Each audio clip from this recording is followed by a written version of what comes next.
Hello, everyone. Welcome to C-Suite Talks. We speak with industry leaders, introducing you to some of the most interesting people and businesses today. We are focused on women, money, and power, as well as diversity in all areas. Welcome to C-Suite Talks. I'm Dianne Gubin, co-CEO of C-Suite, along with... I'm Beth Hilbing, co-CEO of C-Suite, along with Dianne. And today we're very blessed to be speaking with Laura Danforth, the president of BlueWave Resource Partners. Laura is also a sponsor of C-Suite, and we greatly appreciate that and helping us with one of our chapter launches, Fort Lauderdale, next week. She is president of a staff firm specialized in placing high-performer talent within the aerospace, defense, and infrastructure sectors. She leads a nationwide organization of nearly 500 consultants focused on supporting companies doing highly technical, mission-critical work. She's both a business leader and a mother of two, and I was very blessed to meet her son. Laura brings a grounded and modern approach to leadership, one that prioritizes performance, accountability, culture that recognizes employees' whole individuals. Her experience in motherhood has definitely shaped the culture at BlueWave, where high standards and strong results are balanced with trust, flexibility, and sustainability. Laura's passionate about redefining what the leadership looks like for working women, providing that you don't have to choose between building a powerful, successful company and being a president in your personal life. So we can all resonate with that. So you just have to lead with intention. So welcome, Laura. Thank you so much. Thank you both. I know that was a lot. So thank you, Beth. You did a great job. You're welcome. It is. So Laura, let me kick us off. Okay. So you're the president of BlueWave Resource Partners. You got a hell of a lot of people reporting to you. So congratulations. Yeah, thank you. And you're the mom of two. And I should tell you, I'm a mom of three. So I've kind of been there too. Yes, so let me ask, but for you, what does balance actually look like in your real life, and how has that shaped the way you lead the company? Yeah, so balance is a good one. Lot to unpack here. I would say for me, at least for where I'm at today, balance is showing up for what means the most for me, right? And being intentional about that. I think balance is, again, all relative to where you're at, right? It could mean different things to different people. So for me, it's showing up for my family. That's my kids, my husband, my BlueWave family, and myself. So obviously there's more than that, but if I boil it down, to me, those are the most important things, right? And that I want to show up for. And so not always easy to show up for every week, right? So I can't say that I'm perfect at it. And I think there's been an evolution of figuring out balance. What I'll say is I still remember the first day starting at BlueWave. And obviously at the time, pivotal time, because I found out I was going to be a mom. So I was pregnant and I had accepted the position to come in as partner of the company and essentially run the entire operation, which again was a new role for me, right? So here I am figuring out, okay, so what I know, because obviously staffing's in my blood. I've done staffing for almost 15 years. And at the time I had been in staffing for a decade and all I had known was burnout. Right. Balance wasn't necessarily something I even really knew. And then here I am about to become a mom and I don't even know how, I don't even know what that totally looks like. Right. And so I still remember starting at BlueWave and sitting down with Charlie. And so Charlie's my partner in the company. He's CEO and founder of BlueWave. And I said, obviously we want to take this company to the next level. We're going to do some exciting things. But what's most important to me is figuring out how do we do that with balance? Because I knew I didn't want to get back to a level of burnout that I had felt before. Mm-hmm. And then I was navigating I'm about to become a mom. And I know what's important for me too, not only to have my career, is that I also want to be a present mom. What does that look like and how do I define that? I don't know, but I want to be able to figure that out. And I need for you to also know that it's going to have to come with some flexibility, right? And so I think that's where some of the initial conversations started. And I'm grateful for him to, he was willing to say yeah, let's figure this out, right? And then, from that, it's evolved into where we are today, where I have balance. I'm able to, it's not perfect. I wouldn't say it's always consistent or clean, or there's probably some days that I'm like, okay, I really showed up as the leader today and I feel like, I crushed it. And then there's some days that I'm like, I think I was probably a more present mom, right? And so there's days that I feel like, I get to an end of the week sometimes and I'll kind of look back and say like, and this is how I've evolved it, right? It's that trial and error of figuring out, like getting to the end of the week and figuring out, did I show up everywhere I needed to show up? Do I feel like I impacted where I wanted to impact? You feel guilt sometimes, right? When you're not able to spend enough time in certain places. So there was a lot of that, right? And figuring out and evolving my team and leadership team in order to support knowing I want to be a present mom. That's really important to me. Like success for me isn't defined by, I run a really successful company, but yet I'm, not that present mom at home, right? I want to be able to do both. And how do I do that? So, again, a lot of it for me is planning and very strategically looking at my week and figuring out, where I'm spending my time needs to make sense. It needs to be very intentional. And I don't have endless hours in the day, right? And so it's making sure that I'm able to get to all the areas that I know I want to show up for, even myself included, right? I put myself in there. I have to also figure out some time for myself because you can end up giving everywhere else and almost forgetting about yourself. So there's just making sure that you find time for all of it. And so I will say at this point, so 5 years into, running the company, Right. And my son is 4, going to be turning 5 in a month, which is crazy. And Kira is 2.5. I will say that I've found the balance, and I know that I'm lucky because of the team that I have that supports me. And what I will say, because if someone were, is listening to this and thinking like, oh, well, it might be easy for you to have balance because you're top of the food chain there, right? You're the president of the company. You can probably dictate, right, your time and all that. And I would say not true. Well, the reason why I think I've found the balance is because you have to work for the right company that values the right things and the leadership team valuing those things. And that's where I say it started with Charlie and I, and then trickling down to where I would say everybody in the company has balance, which is rare in our industry, I will say. Yeah, because I imagine because you're always on call. As Dianne knows, she's led a successful search firm as well.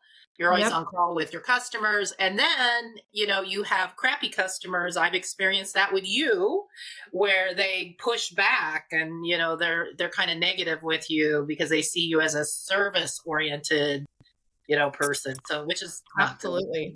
Yeah. So let's talk about success, what success looks like at BlueWave and the culture you've built. So can you go into a little bit more around that? Yeah. So again, that's where it kind of started with, I've said this to the team and I still say it to this day that whenever again, going back to day one and said, we're going to build something great here and it's going to start with, it all starts with hiring the right people and building the right culture, right? And for me, the way I kind of phrase that, and again, what I still say to this day is, I want to build something that no matter what role in the company, if I were in that role, I would want to work here, right? Okay. And so I think remembering that, and remembering that, like the balance piece, right? And I think back to prior to BlueWave, most times my identity was work, right? And sometimes that can't only be your identity, right? And so what I think has been important for me showing the team is that my whole identity isn't BlueWave, even though it's a huge piece of it.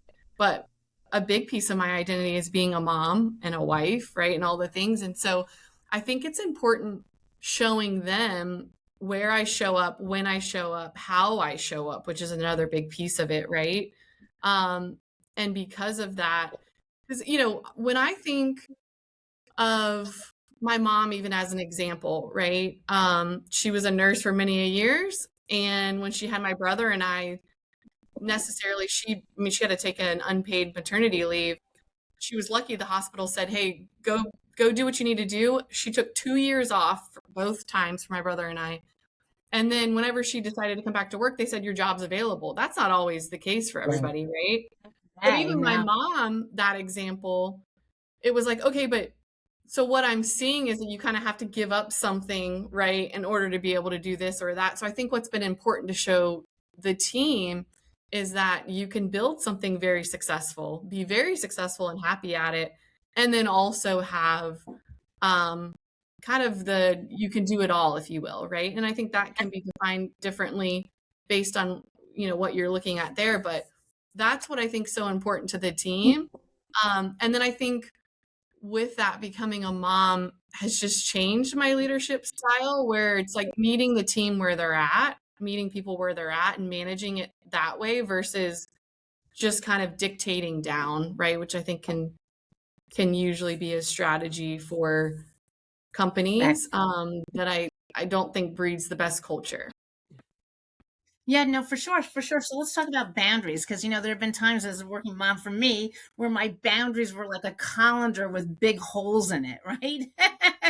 The word. Oh, yeah. So let's talk about boundaries. Yeah. So again, boundaries is another good one. So I'll give because I think it's good to just give like a typical example of a work week for me, because it's where it sometimes the boundaries start small and then you can kind of, build upon them, if you will. So I set clear boundaries with my time, and I usually try to block certain times throughout the day that the team kind of knows Laura's mommy right now. And if I need to give her a call, or if I'm escalating something to her, it's because we've got a problem, right? So like a typical day for me from 7 to 8, I'm mommy mode. I'm getting the kids ready for school. I'm packing the lunches. I'm doing all the things, right? And so I would say it's rare that I'm even plugged in or getting any calls prior to like even 8:30. I would say the team's usually pretty good about, again, knowing that I need that time, right? Because I want to be able to be present with the kids, getting them off to school. I would say most times my husband is taking them to school. It depends, because obviously we'll plan out our weeks on who's doing what. But that first hour of the day to first hour and a half is mommy time. Then I transition into work for majority of the rest of the day. And then I would say by like 4:30, 5 o'clock most days is when I'm kind of shutting it off. That's the other hard, like, I got to cut it here. I'm either headed to go get the kids, or I want to be home when they get home from school. And I want to be present. So I try to wrap up everything that I need to, so that I'm not carrying that when I get home. And so some of the boundaries that I've set in place is definitely around the time blocking, because again, if not, one's going to carry over into the other. I've also, I've strategically set up my week where, like, for example, on a Monday, my Mondays are more strategy. I pretty much block my calendar from internal meetings, and I try to just keep it for strategy for myself. I'm looking at the data, I'm looking at reports, I'm looking at my week. I'm trying to figure out, okay, all the meetings on my calendar, are they the best use of my time? Are they productive, right? Where am I trying to make an impact this week? What decisions am I trying to make? Do I have those meetings set up? Do I need to move things around a bit? But I would say my Tuesday, Wednesday, Thursday are very, very heavy focused work, trying to accomplish as much as I can. And then Fridays, I try to leave more open. Again, I like to enter my week where I can kind of get grounded, more of a strategic view, and then end my week kind of the same way. Because those transition points from mom to work, from work back to mom, I'm still working on them. They're hard because it's such a difference in roles, right? But that's important for me. So that's where I like my Mondays and Fridays. I'm very strategic around. Yeah, because if I have, if I'm ending my Friday, see, this is a fun way to end my Friday, right? Talking to you guys. Right. If I'm ending my Friday with, just intense meetings or whatever. Do you think you have to sacrifice anything along the line doing this? Yes, I do. But I think what's interesting is I'm not sacrificing what I think I used to think I needed to sacrifice, or what you think that you need to sacrifice. I'm not sacrificing time with the kids, because that's a non-negotiable, right? I'm not sacrificing, honestly, even when speaking about boundaries, every morning I start my morning with, once I get the kids out the door, It could be a 20-minute walk. It could be a mini workout. Some level of physical activity is always just really great for me. It's good for my mental health. Getting a dog really makes you do that too. Yes.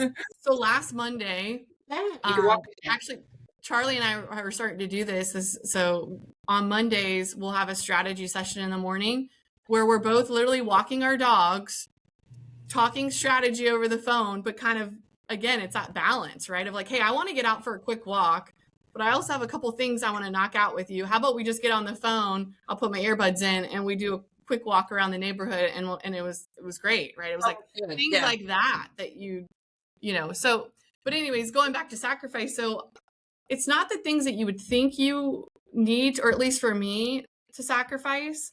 Now it takes work at it, right? So I think sometimes you may sacrifice some of your personal time. I've had to try to build that back in where I still get some me time in here and there. And, you know, for me though, it's the, like the mental aspect, right? Because I just carry a lot all the time. And so it's hard to turn your brain off. And so that's where I brought up the transition pieces is something I'm still working at, because you could be stressed at something from work and then carrying that home, or I'll be like in the parking lot, still on a phone call, about to walk in to pick up the kids, and trying to like put that right to say, okay, let's shut off work and then go into mommy mode isn't always easy. So those transition pieces are very difficult. And then I would say just time. You don't get to be everywhere you want to be or give as much time everywhere you want to all the time. And so that's hard.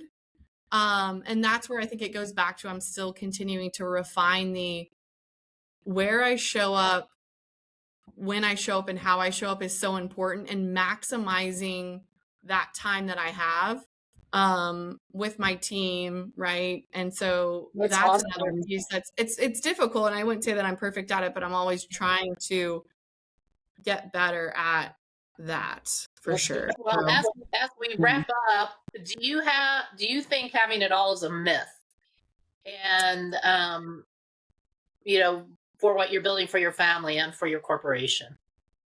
I think that the myth that we've always been sold is probably not accurate, right? I don't know that version of it is, but I think that the have it all is for sure, which is what I hope coming from this session. And just, I'm so passionate about talking about women that want to have a career and also be a present mom. You can do it all. I think what's important, and when I think about someone out there that's about to have kids, or maybe they're they have young kids and they're looking at moving into leadership roles and things like that.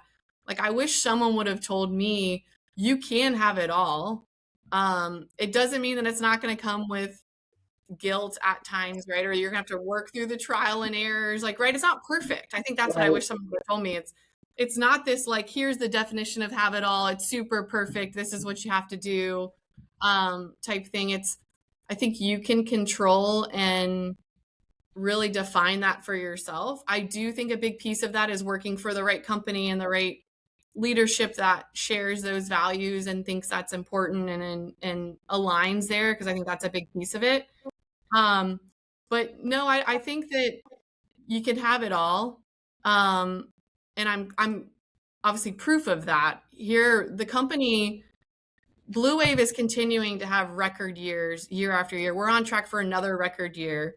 I used to think gripping the bat so tight and working all these hours and working to burnout was like the way you get here. And I'm like, complete opposite. I'm probably working less hours in a way, and we're performing beyond what I thought was even possible.